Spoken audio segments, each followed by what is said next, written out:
Good evening, everyone. Today I got a query, the day which I was waiting eagerly, because I keep on asking you to send me your queries so I can answer you, I can make you understand. But this student took initiative, that's a good thing. And I appreciate that girl who took this initiative to ask me this question. Well, I request each and everyone to send their queries. But this question is, which she asked me, is from the Vedic period. How did trade become a pivot around which the life of the people revolved? अब ये trade जो है वो कैसे एक central point बन जाता है जहाँ पे आर्यंस की जो लाइफ है वो घूमती है। जो हमने आंसर दिया था वो बच्चे को समझ नहीं आ रहा था। वेल, तो नो इशू होता है। तो it's a good thing that she asked me. During the जो आंसर हमने दिया था वो ये था कि during the later Vedic age trade became quite prominent, so the settlement और the towns cities developed around the main trade centres. As we know कि हड़प्पन्स जो थे वो एग्रीकल्चरिस्ट रहे, तो खेती बाड़ी करते थे, लेकिन यहाँ पे जो आर्यंस रहे इन्होंने क्या किया कि ट्रेड को काफ़ी बढ़ावा देते हैं। एंड मोर ओवर आर्यंस जो थे they started using coins also. As we know that in Harappan civilization barter system लोग यूज़ करते थे, लेकिन आर्यंस ने कॉइन्स यूज़ करने शुरू कर दिए थे। Well, they were using barter as well.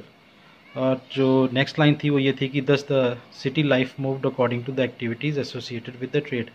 अब पहले आर्यंस जो हैं वो ट्रेड को काफ़ी प्रोमिनेंट बनाते हैं, काफ़ी आगे तक ले जाते हैं। दूसरी चीज़ ये होती है वहाँ पे कि जो ट्रेड है उसकी वजह से वहाँ पे टाउन्स और सिटीज़ डेवलप होती हैं। अब ये जितनी भी टाउन्स एंड सिटीज़ डेवलप होती हैं वहाँ पे रहने वाले जितने भी लोग रहे, जो व्यापारी वर्ग के रहे, राइट, तो वो जाके वहाँ पे बसते हैं। तो उनकी जितनी भी लाइफ की एक्टिविटीज़ रहीं वो सारी उस ट्रेड से रिलेटेड या उस ट्रेड के सेंटर से इन्फ्लुएंस होती हैं, because number of people were living over there. Definitely हुआ ये रहा होगा कि वहाँ पे लोगों ने एक दूसरे की जो रहने का या बोलने का या कुछ और भी उनके ऊपर इन्फ्लुएंस डाला हो, तो वो ट्रेड की वजह से उनकी लाइफ में चेंज आता है।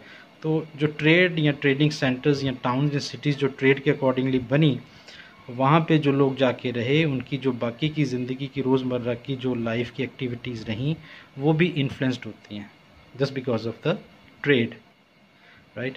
And moreover as I told you, एक जो एक्टिविटीज़ जो मैंने तुम्हें बताई वो थी कि आर्यन स्टार्टेड यूजिंग कॉइन्स। अब कॉइन्स यूज़ करना शुरू कर दिया, तो पहले नहीं करते थे, अब कॉइन्स यूज़ कर रहे थे। This is one of the activity which was related with the trade. दूसरी बात ये हो सकती है कि क्योंकि हर एक समाज में रहते हुए समाज के 4 बेसिक एस्पेक्ट्स रहते हैं, जिसमें आपका इकोनॉमिक एस्पेक्ट्स रहता है, सोशल एस्पेक्ट्स रहते हैं, पॉलिटिकल एस्पेक्ट्स रहते हैं, रिलीजियस एस्पेक्ट्स रहते हैं। अब अगर इकोनॉमी को छोड़ दिया जाए क्योंकि because it is related with the trade, तो बाकी के जो 3 एस्पेक्ट्स हैं वो भी इन्फ्लुएंस्ड होते हैं जब ये लोग वहाँ पे जाके बसते हैं ट्रेडिंग सेंटर्स में, और इनकी जो बाकी की सामाजिक, राजनीतिक और जो धार्मिक गतिविधियाँ हैं वो भी इनसे इन्फ्लुएंस होती हैं।